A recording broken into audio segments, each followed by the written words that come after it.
The critical patriot देखने वाले सब दोस्तों को खुशामदीद, स्वागत। आज मेरे साथ जयपुर से शरीक गुफ्तगू हैं अनिल नकरा जी। जैसा कि आप जानते हैं कि वो बड़ी अच्छी उर्दू जानते हैं, क्योंकि इनके एंसेस्टर्स का ताल्लुक मियाँ वाली से था। अच्छा अनिल जी, आज मैं आपसे बात करना चाह रहा हूँ। आप रिसेंटली अयोध्या गए थे दोस्तों के साथ, और उससे पहले तकरीबन 30 साल पहले भी आप अयोध्या गए थे।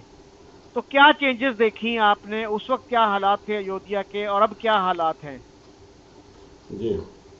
सबसे पहले तो आपको और आपके सभी सामीन को मेरा आदाब, नमस्ते। अब सीधा पॉइंट पे।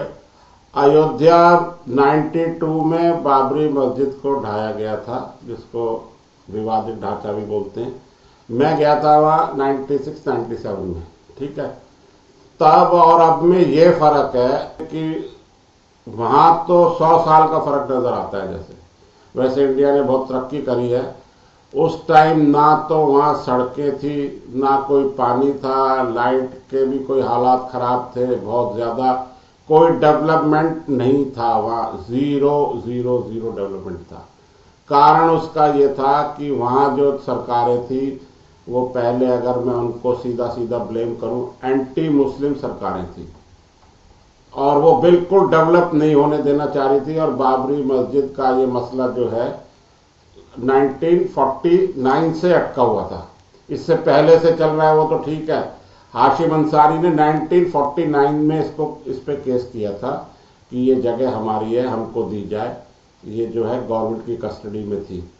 तो जब से बिल्कुल सरकारों का बिल्कुल भी ध्यान नहीं था, ना सड़कें थी उस टाइम, जैसे उस टाइम के जो हालात थे, जैसे और मुल्क में, बाकी मुल्क में सड़कें और जो सुविधाएं होनी चाहिए जो बेसिक, वो वहाँ बिल्कुल नहीं थी। और अब जो है इन 2026 फरवरी में अभी मैं गया हूँ, तो बिल्कुल वो तो एक अयोध्या जो है एक इंटरनेशनल, मतलब कैपिटल तो नहीं कह सकते, लेकिन इंटरनेशनल सिटी ज़रूर आने वाले 2-4 साल में बन जाएगा। वहाँ एयरपोर्ट हो गए हैं, इंटरनेशनल एयरपोर्ट खुलेगा सेकंड फेज का। और वहाँ का रेलवे स्टेशन अगर आप देखें, और आपको मैं फ़ोटो खींच के रेलवे स्टेशन वहाँ नाम नहीं आने दूँ, तो आपको लगेगा कि मैं किसी एयरपोर्ट पे घूम रहा हूँ। इतना वहाँ डेवलपमेंट हो गया। सड़कों का तो डेवलपमेंट पूरे इंडिया में हुआ ही है, तो वैसे भी वहाँ हुआ है। और इतनी इंडस्ट्रीज आ गई है राम मंदिर के बनने के बाद, बहुत इंडस्ट्रीज और होटल्स, इतना मेडिकल टूरिज्म तो नहीं, मेडिकल भी वहाँ बड़े बड़े हॉस्पिटल्स आ रहे हैं जो इंडिया के नामी हॉस्पिटल हैं। और वहाँ जो इतना धार्मिक टूरिज्म जिसको बोलते हैं, रिलीजियस, वो भी हो गया है। एज ए टूरिस्ट प्लेस भी वो काफ़ी पॉपुलर हो गई है। वहाँ बहुत सी जगह हैं। तो ये जब से राम मंदिर वहाँ बना है, ओपनिंग हो गई है, 2 साल अब इसको कंप्लीट हो गए हैं, तब से वहाँ कहना चाहिए ट्रमेंडस चेंजेस हुए हैं, visible changes, very much visible changes वहाँ हुए हैं। जी। अच्छा, आप बता रहे थे मुझे कि 5 स्टार होटल काफी वहां बन रहे हैं, और ऑलरेडी इकोनॉमिक एक्टिविटी बहुत बूम पे है, और वहाँ की आबादी का कोई 6% मुसलमान है। और जो अभी मैंने फिगर्स देखे कि म्यूनिसिपल एरिया जो है अयोध्या का, उसकी पॉपुलेशन का जो एस्टिमेट है इस वक्त वो 82,000 लगाया जाता है, और कहा यह जा रहा है कि 5,000 मुसलमान हैं। लेकिन आपका अंदाजा है कि असल आबादी इससे ज्यादा होगी जब सेंसस होगा, और इसी साल सेंसस हो रहा है ना इंडिया में। तो ये क्योंकि अभी आपके ख्याल में, जी आपके ख्याल में, बहुत से लोग दूसरी स्टेट से, वहाँ दूसरे शहरों से जाके वहाँ पे आबाद हो रहे हैं, क्योंकि वहाँ एम्प्लॉयमेंट की अपॉर्चुनिटीज बहुत ज्यादा हो गई हैं। जी, जी आपने बिल्कुल ठीक कहा कि 82,000, तो मैं ये कह रहा हूँ वहाँ डेली 2 से 3 लाख जो धार्मिक विजिटर्स हैं राम मंदिर को विजिट करने, वहाँ अपनी धार्मिकता से आते हैं, 2-3 लाख तो वही है। हम्म। तो ये जो सेंटेंस जो है ये बहुत पुरानी है। हम्म। इसका रीज़न, मैं इसको, अगर आपने 82 का है ना, ये अभी फिगर जी। पुराना है, एस्टिमेटेड है, जो भी है, मैं उसको चैलेंज नहीं कर रहा हूँ। लेकिन आप खुद सोचें, जब वहाँ पिछले 2-3 साल में एयरपोर्ट आ गया है तो वहाँ भी एम्प्लॉयज़ होंगे। इतने होटल्स आ गए हैं, इतने वहाँ जितने भी वहाँ कारों के, टू व्हीलर के, पहले वहाँ कुछ नहीं था। आपको मतलब कुछ लेना हो ना तो रात को तो गाड़ियां भी नहीं मिलती थी वहाँ आने जाने को, कहीं आपको कोई इमरजेंसी हो जाए और आपको अयोध्या गए भाई मेरे घर चला जाओ तो नहीं जा सकते थे रात को। वहाँ और कई मसले थे लॉ एंड ऑर्डर के, वो सब ठीक है अभी हम डिस्कस नहीं कर रहे। तो इतनी एम्प्लॉयमेंट हो गई है, इतने ई रिक्शा हो गए। मैं तो ये कहूँगा वहाँ इलेक्ट्रॉनिक रिक्शा आजकल इंडिया में चल रहे हैं, बैटरी वाले छोटे जो थ्री व्हीलर होते हैं। 82,000 तो वहाँ ई रिक्शा होंगे। इतने तो वहाँ जो थ्री व्हीलर और जो लोकल पब्लिक को लाने ले जाने के लिए है, मतलब 82 से मतलब ये कि बहुत तादाद में है वहाँ। तो पॉपुलेशन तो अब वहाँ बहुत ज़्यादा हो गई है, क्योंकि पिछले उसमें आया था कि एक महीने में वहाँ 30 लाख विजिटर्स ने वहाँ विजिट किया है। तो आप उससे अंदाज़ा लगाएं, 30 लाख की खिदमत करने के लिए भी तो कुछ आगे लोग चाहिए ना भाई। वो किसी होटल में भी रुकेंगे, कहीं वो खाना भी खाएंगे, कहीं वो आएंगे जाएंगे भी सही, कुछ सामान भी खरीदेंगे, कुछ यहाँ धार्मिकता के नाते प्रसाद वगैरह माला ये सब लेंगे। तो वहाँ बाहर से बहुत लोग आ गए हैं। वहाँ लैंड्स के जो है ज़मीनों के रेट, रियल एस्टेट के रेट वहाँ 100 टाइम्स तक बढ़ गए हैं सिटी में। तो पॉपुलेशन वहाँ बहुत ज़्यादा हो गई है डेवलपमेंट की वजह से। अच्छा अनिल जी, जब से ये फैसला आया था सुप्रीम कोर्ट का 2019 में, और जिस बेंच ने वो फैसला दिया था उसमें एक मुसलमान जज भी थे, नजीर साहब, तो उसके बाद उसमें 5 एकड़ जमीन दी गई थी मुस्लिम सुन्नी वक्फ बोर्ड को कि आप वहां पे मस्जिद बना सकते हैं या कुछ और जो भी आप बनाना चाहें। तो कुछ खबरें ऐसी आई थी कि वहां पे मस्जिद भी बनेगी, हॉस्पिटल भी बनेगा, कोई क्लिनिक बनेगा, क्या था वो? तो अब तक क्या काम हुआ है उस पे, कोई देखा आपने वो? ऐसा जी नहीं देखा, मैं वहां तो नहीं गया। वो जगह है धनीपुर, मतलब अयोध्या से वो 25 किलोमीटर करीब उसका डिस्टेंस है। तो वहां तो मैं नहीं गया। और वहां जैसा देख सुन रहे हैं कंफर्म है कि वहां आज तक कुछ भी नहीं हुआ। कोई जैसे होता है ना, कोई बड़ा कोई प्लांट, कोई मकान कोई बनाए तो उसका नक्शा कुछ बना लें, कुछ एस्टीमेट लगा लें, कुछ भी नहीं हुआ। कोई 1 फुट की दीवार भी तामीर नहीं हुई है। इनको 5 एकड़ की लैंड सुप्रीम कोर्ट के ऑर्डर से वहां दी गई थी। यहाँ तो आप देखें कि पूरा राम मंदिर बन के तैयार हो गया है और चल रहा है, और अभी आगे और डेवलपमेंट हो रही है। और वहाँ आज तक एक भी ईंट नहीं रखी गई, जबकि गवर्नमेंट ने उनको दिया।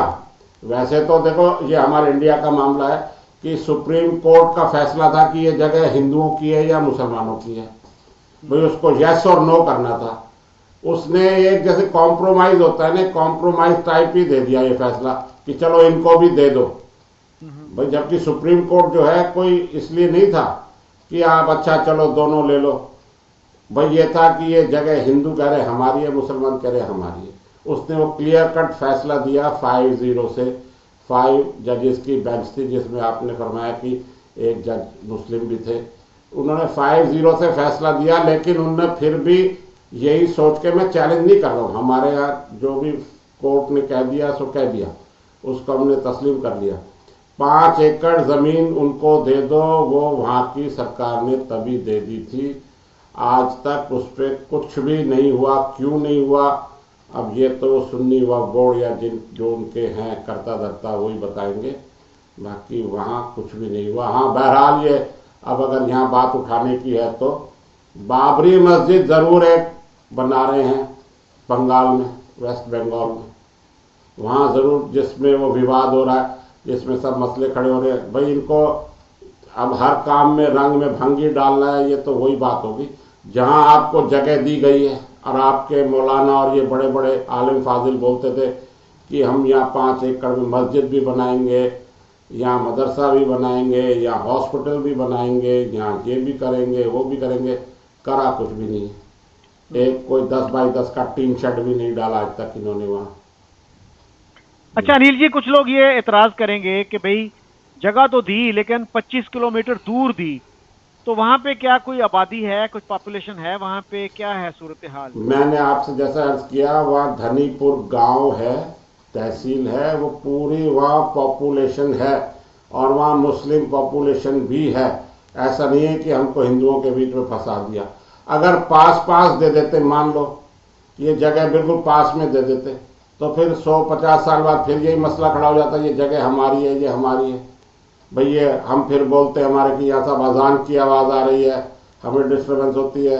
मुस्लिम बोलते जी यहाँ शोर मच रहा है मंदिर में, या भजन कीर्तन हो रहे हैं, हम डिस्टर्ब हो रहे हैं, हमारे इस्लाम खतरे में आ रहा है, तो ऐसी बात करते। तो इससे ये अच्छा ही निर्णय था। और वो मेन लखनऊ रोड है, वो कोई ऐसा नहीं है कि कोई उनको कोई लैंड ऐसे ही दे दी गई है कि वो नहीं है, वो उनको अच्छी लैंड दी गई है, वहाँ वो खूब आराम से डेवलप कर सकते हैं। जैसे मैंने अर्ज किया कि अयोध्या का इतना डेवलपमेंट हो गया ये राम मंदिर खुलने के बाद, तो वहाँ ये करें तो वहाँ भी कुछ डेवलपमेंट हो जाएगा।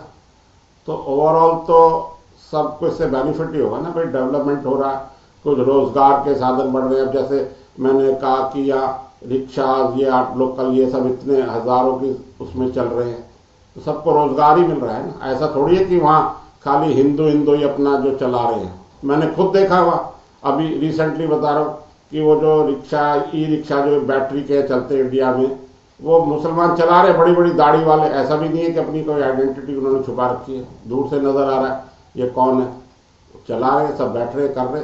कोई इक्का दुक्का जरूर कह देते होंगे कि भाई हम नहीं बैठेंगे, ये ऐसी कोई बात होगी अगर आप कहें तो, बाकी ऐसा कुछ नहीं है। मैंने खुद देखा, मैंने वहाँ हनुमानगढ़ी मंदिर है, हनुमान जी का पुराना बहुत प्राचीन मंदिर है, वहाँ जैसे हमारे पूजा पाठ के लिए बाहर माला लेते हैं, हमने प्रसाद लिया, मैंने माला एक मौलवी दाढ़ी वाला था उससे ली, और मैंने पूछा उससे आपको कोई दिक्कत है, नहीं है। अच्छा, मेरा मूड हुआ वापसी में कि भाई मैं इनसे कुछ बात करूं, इनका रिकॉर्ड कर लूं कुछ, कि भाई मैं खुश हूं, ठीक है, कोई मसला नहीं है, यहाँ हिंदू मुस्लिम हम कमा खा रहे हैं। उसने मना कर दिया, कहीं नहीं नहीं नहीं, मैं नहीं दूंगा, मैं इन चक्रों में नहीं पड़ना चाहता। तो ये बात है। वहाँ खूब, मैं अभी और भी जगह गया था उज्जैन में, वहाँ भी मुसलमान जो हैं हिंदुओं का प्रसाद वगैरह बेच रहे हैं, बाकायदा अपनी पहचान दिखा के, दाढ़ी मूछ के साथ, लेकिन लोग वहाँ खरीद रहे हैं। ऐसा अभी भी काफ़ी कुछ शोर मच रहा है, लेकिन फिर भी हालात जो है इतने बिगड़े हुए नहीं हैं कि जैसा मुस्लिम लोगों की तरफ से ज़्यादा हो रहा है, जबकि ऐसा कुछ है नहीं वहाँ वहाँ अपना। हाँ, आप अनिल जी बता रहे थे कि जिन साहब ने ये केस किया था, हाशिम अंसारी नाम था उनका, जी जी जी, वो और उनके जो हिंदू मुखालिफ थे वो एक ही ऑटो रिक्शा में बैठ के कोर्ट जाया करते थे। जी हाँ, जी हाँ, वहाँ ये, जी जी आप करें पूरी बात पहले जी। वो वाकया सुनाइए, और फिर उनके जो बेटे का है वो भी सुनाइएगा कि the way he was honoured जब ये कंसेक्रेशन हुई टेंपल की। 2016 में उन हाकिम अंसारी की डेथ हो गई, जिन्होंने जो ये केस लड़ रहे थे, तो उनके बेटे ने ये केस आगे, इकबाल अंसारी उनका नाम है, और ये जो है हिंदुओं की तरफ से जूनागढ़ अखाड़ा है वहाँ अयोध्या में, वो केस लड़ते थे। दोनों पार्टी थी, एक तो इकबाल अंसारी और इधर जूना अखाड़ा। तो कई बार ये दोनों खुद ही बताते थे कि हम दोनों एक ही रिक्शा में बैठ के कोर्ट जाते थे कि चलो भाई पेशी है हमारी, वहाँ होके आए। तो इतना माहौल वहाँ नहीं बिगड़ा था, ये तो बाहर ही ज़्यादा हल्ला गुल्ला मचाया गया।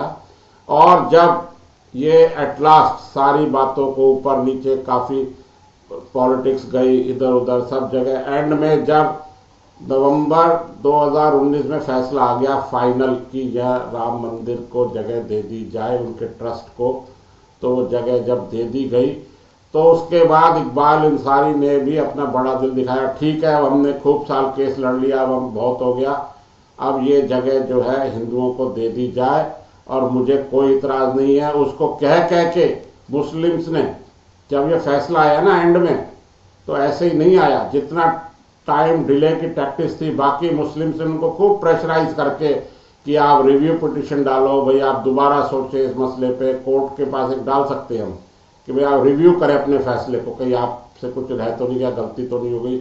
वो सब डालने के बाद वो सब अंसारी, उसके इकबाल की नीयत नहीं थी, जैसा वो टीवी में हर चैनल पे उनके इंटरव्यू आते थे उस टाइम, हर चैनल वाले उनके पास पहुंचते थे माइक ले लेके।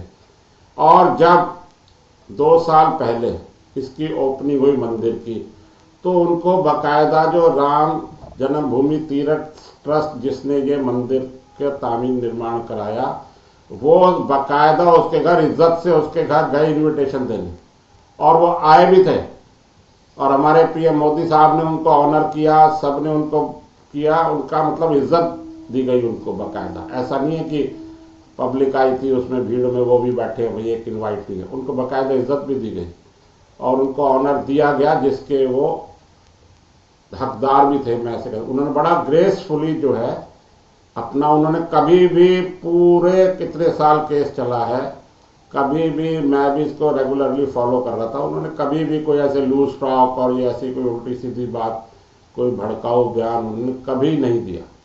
और जो फैसला हुआ उसको कहते हैं ना जी ओके, हमारे सर माथे पर उन्होंने उस फैसले को माना। इकबाल अंसारी। इनके फादर का नाम क्या था? हाशिम अंसारी था या हाकिम इनके अंसारी? हाशिम अंसारी। अच्छा।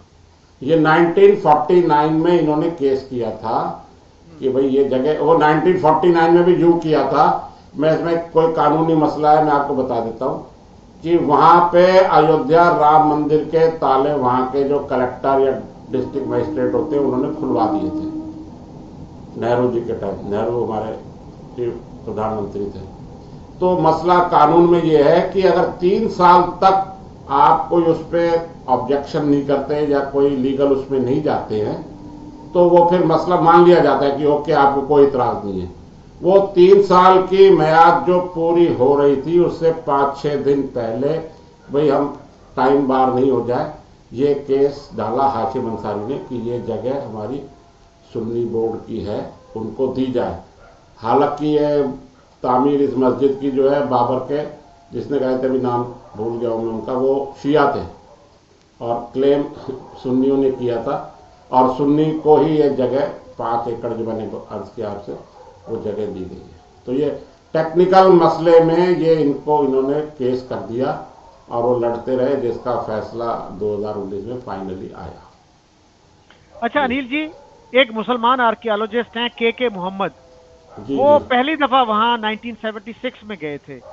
उनकी क्या फाइंडिंग्स हैं? और आपने भी उनके इंटरव्यूज देखे होंगे, काफी मशहूर आदमी है वो इंडिया में। उन्होंने किताब भी लिखी है, इस पे बुक लिखी है जो इंग्लिश में है, कोई भी उसको जाके खरीद सकता है, अमेजोन पे और सब जगह अवेलेबल है।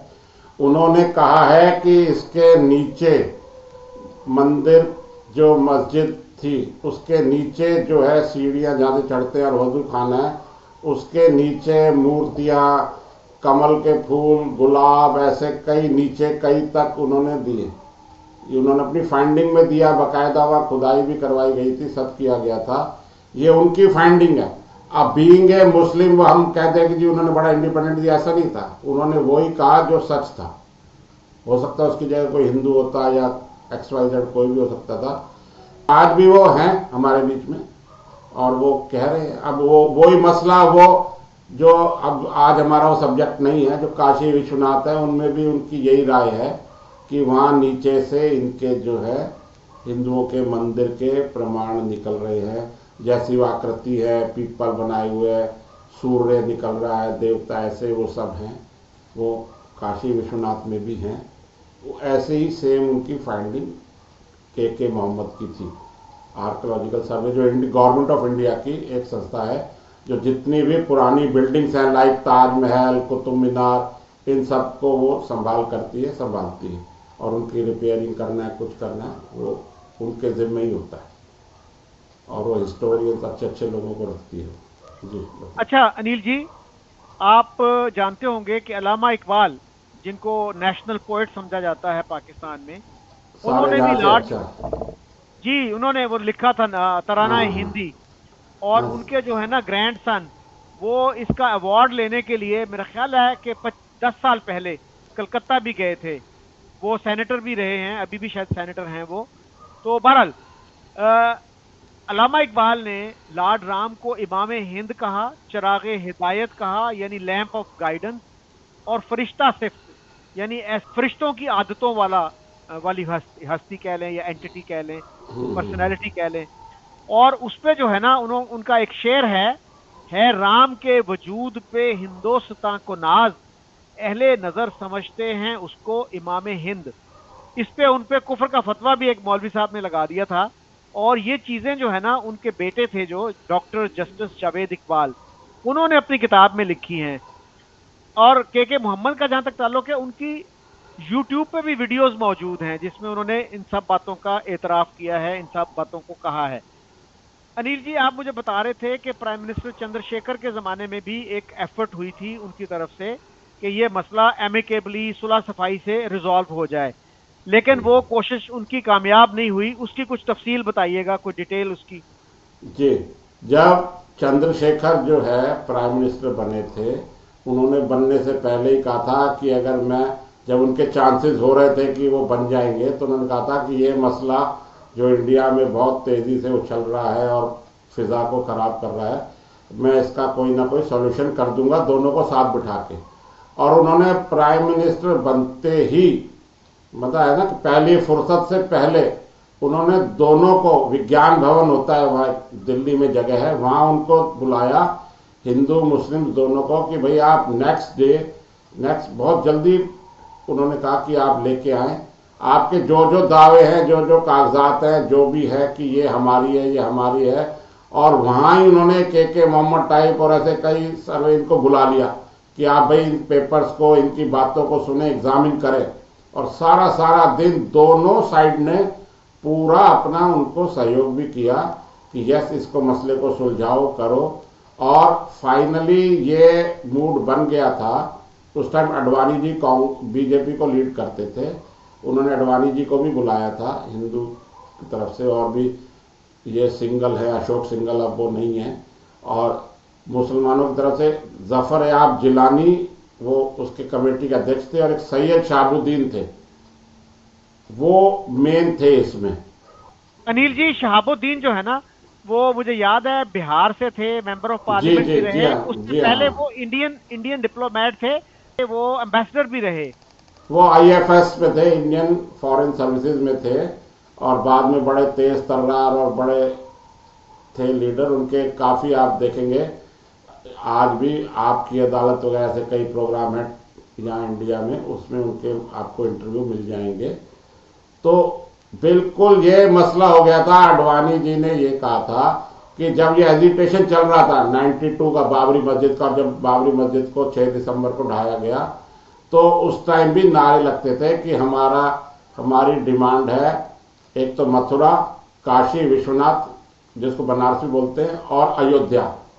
तो अडवाणी जी ने कहा था कि अगर ये मसला आपस में सुलझ जाता है तो हम जो है अपना क्लेम मथुरा और काशी पे छोड़ देंगे, और भाई ये हमेशा के लिए हमारी पीस हारमोनी बनी रहे, ऐसा उन्होंने अपनी तरफ से एश्योरेंस दिया था।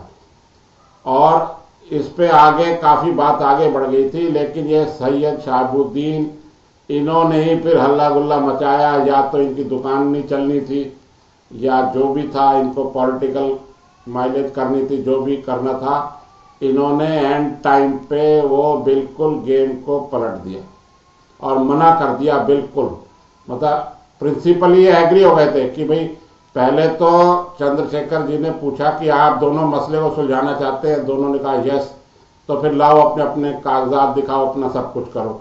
और जब उनको लगा कि ये मसला हमारे हाथ से निकल रहा है, लेकिन हिंदुओं ने भी अपना बड़ा दिल दिखाया था कि हम जो है दोनों पे अपना क्लेम छोड़ देंगे, जो 3 हमारे थे, और वो नहीं माने। अब वो फिर केस चलता रहा, और आज आप देख ले जो है। और आज क्या हुआ, आज हमारे हिंदू भाई बोलते हैं 40-45 हजार मस्जिदों की लिस्ट बना रखी है जिसपे मंदिर है, मंदिर को तोड़ के बनाया गया। अगर ये मसला उसी टाइम सुलझ जाता, आज जबकि कहते भी हैं लोग, नहीं अडवाणी कौन थे उस टाइम कहने वाले कि हमारी तरफ से उन्होंने कैसे कह दिया, लेकिन एक कोशिश करी गई।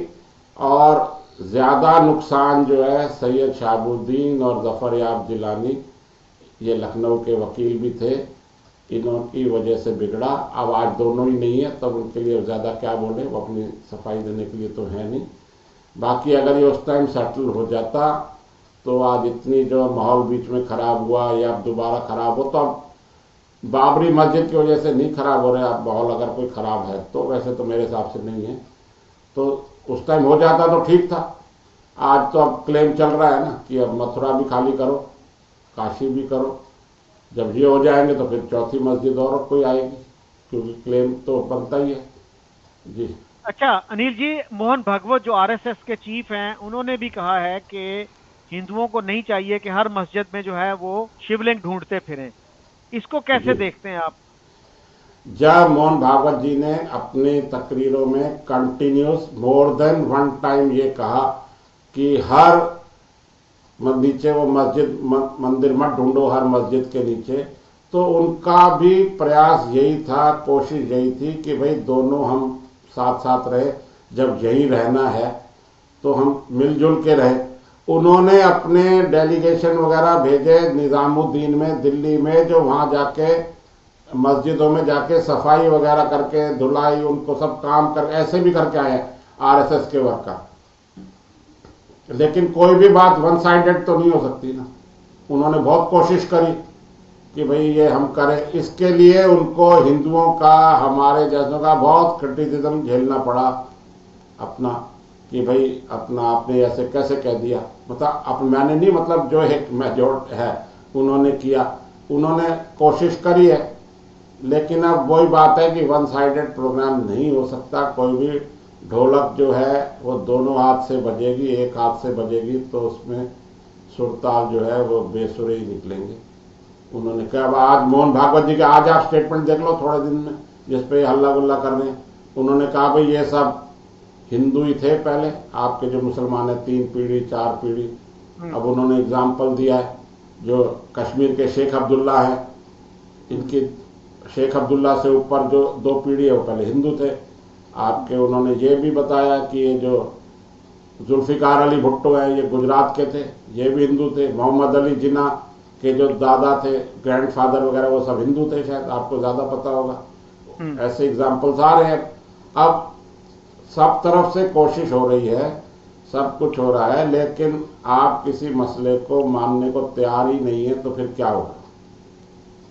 आज तक मुझे नहीं मालूम, मेरी नजर में नहीं आ रहा कि कभी मुस्लिम्स ने किसी बात पे अपना क्लेम छोड़ा हो या कॉम्प्रोमाइज किया हो।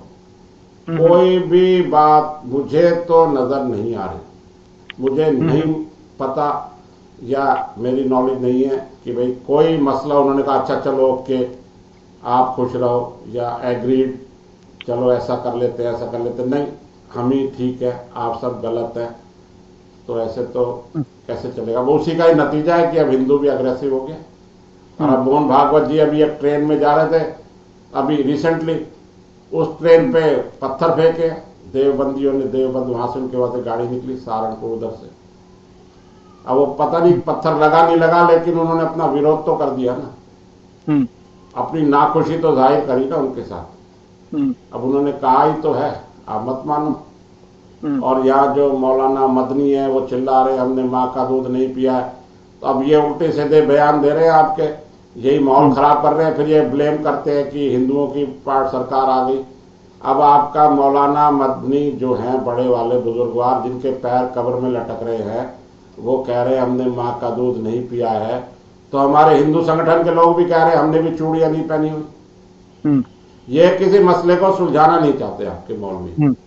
आम पब्लिक जो आम मुसलमान है, मैं खूब मुसलमानों से मिलता हूं, मैं खूब जानता हूं करता हूं। वहां अयोध्या में भी मैं 3-4 मुसलमानों से मिलकर आया।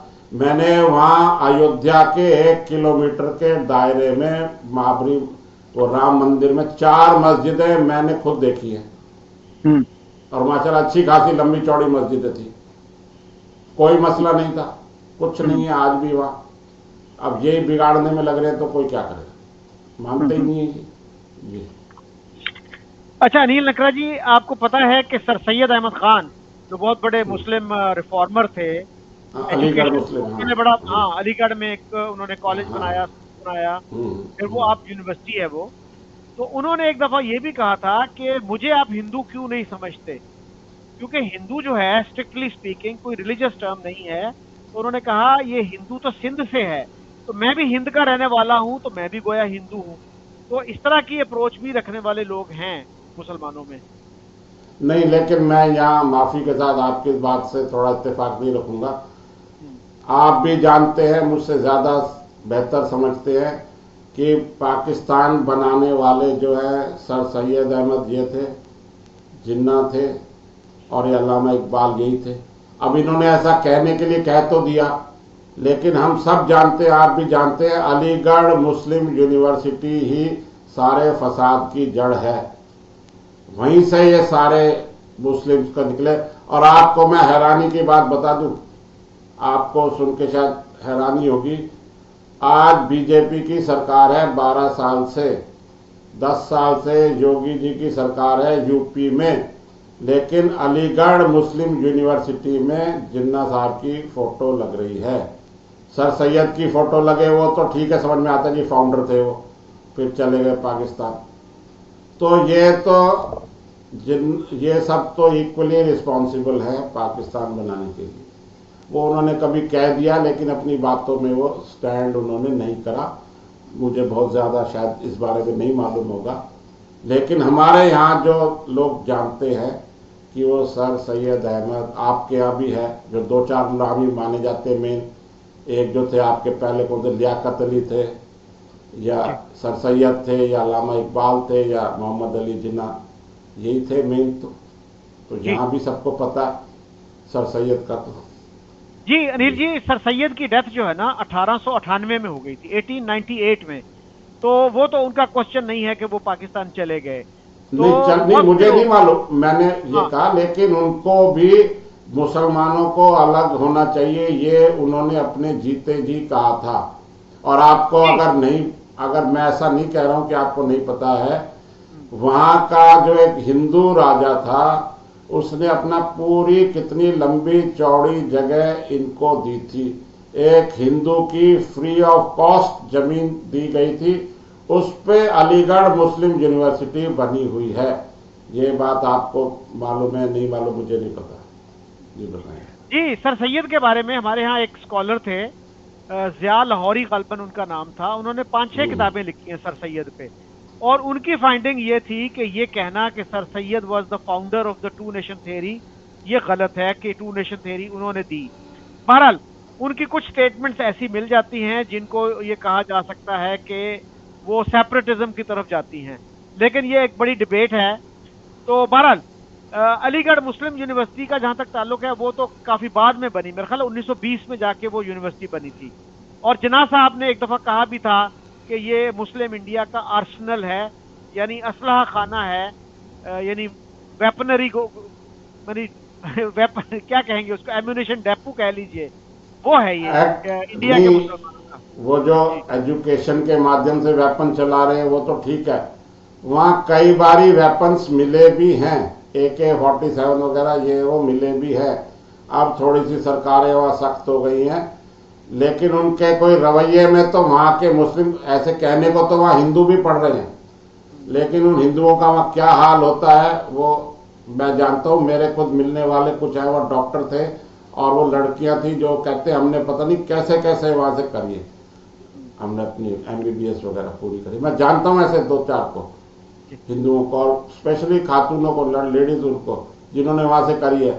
वहाँ वही जो है, अब जैसे वहाँ चल रहा है, अब जैसे अब रमजान का महीना शुरू हो गया है तो वहाँ रोज इफ्तार होगा, ये होगा, सब कुछ होगा लेकिन 15 दिन बाद होली आएगी, और मजाल है कोई होली पे कैसे कोई हमारे तिलक लगाते हैं, कोई या रंग का, कोई या टीका भी लगा के, कोई, आपको मैं नहीं लगा रहा हूं, अगर मैं अलीगढ़ मुस्लिम यूनिवर्सिटी में यहाँ तिलक लगा के यूं चला गया हूं तो मेरी खैर नहीं है, मुझे या तो घुसने नहीं देंगे, या मुझे मार देंगे, या भगा देंगे। ये आज की बात बता रहा हूं मैं 2026 की, कि आप तो वहाँ इफ्तार करो, और हम जो है होली के नाम पे टीका, तिलक, बिंदी जिस बोलते हैं वो भी नहीं लगा सकते। ये आज की डेट में मोदी सरकार के टाइम हो रहा है।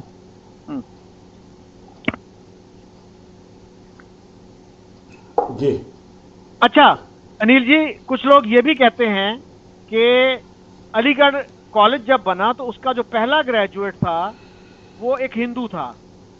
तो पाकिस्तान में ये बात बहुत कम लोगों को मालूम है। और हमारे एक शायर थे जॉन एलिया, उन्होंने यहाँ तक कहा था कि ये पाकिस्तान जो है ना, अलीगढ़ के चंद लौंडों की शरारत थी। अब पता नहीं वो किस मूड में थे जब उन्होंने ये कहा। इस तरह की बात जो है वो काफी मशहूर है पाकिस्तान में।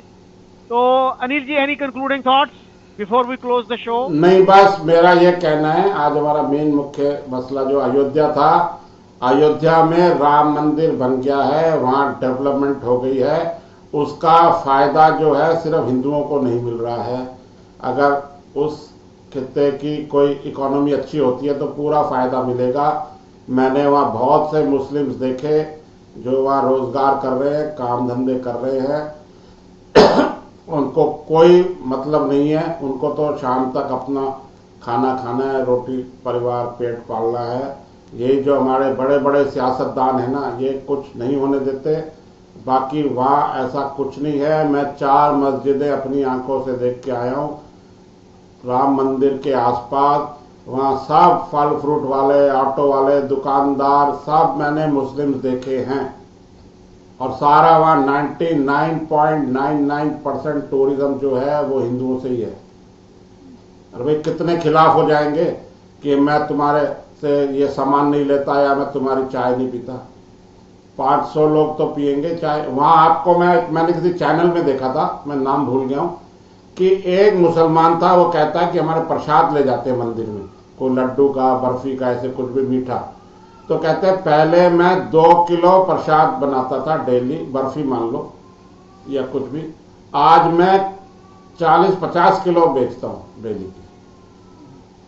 कहां 2 केजी और कहां 50 केजी। तो बिजनेस उनको भी मिला है ना। अगर वहां लाइटें आई हैं, अयोध्या में लाइटिंग अच्छी हो गई है, वहां ट्रेन चल गई है सारी, वहां तैयारे जा रहे हैं वहां से, तो आज वो कहेंगे क्या नहीं नहीं अयोध्या है, आप जो है शकील चौधरी नहीं साहब आप नहीं जाएंगे, ऐसा थोड़ी है। सब जा रहे हो, तो आप जाओ, खूब करो। इवन मंदिर जाओ आप, मंदिर में भी अलाउड नहीं है। मैंने पूछा ये वहां सीआरपीएफ वालों से, मैंने स्पेशली पूछा कि यह मुस्लिम में अलाउड है का? सब अलाउड है। बस उसने एक लाइन पूछा और एक लाइन में जवाब दिया। ज्यादा फौजियों में मेरे बात करना भी मेरा ठीक नहीं था। तो मैंने ये अभी पूछा कि अगर वहां कोई मुसलमान जाएगा तो उसको नहीं रोकेंगे, कोई बुरके वाली जाएगी उसको भी नहीं रोकेंगे। हाँ, चेकिंग सबकी हो रही थी 2-2 3-3 बार। अब मैं बुरका नहीं हटाऊंगी तो वो एक बात हो सकती है, बाकी वहां हमारी चेकिंग हुई सबकी, 2-2 3-3 बारी चेकिंग हुई। इवन जो है ये जो पेन है, हमको पेन भी अंदर नहीं ले जाने दिया गया, पेन भी हमारा बाहर फेंकवा दिया। मोबाइल वगैरह सब पहले जमा कर लिया, आपको टोकन दे दिया, बाहर आके ले लेना। चेकिंग हो रही है, वो चेकिंग करनी पड़ेगी। अब साहब हमारे साथ ये हो गया और ये हो गया, ऐसा तो कुछ नहीं। अगर कोई वह दाढ़ी वाला भी जा रहा है, बुरके वाली जा रही है, तो आप जाओ, मंदिर जाओ, रिलीजियस पर्पज से मत जाओ, आप वैसे ही देखने जाओ, लेकिन आपकी चेकिंग तो होगी। 3 बारी चेकिंग हुई थी।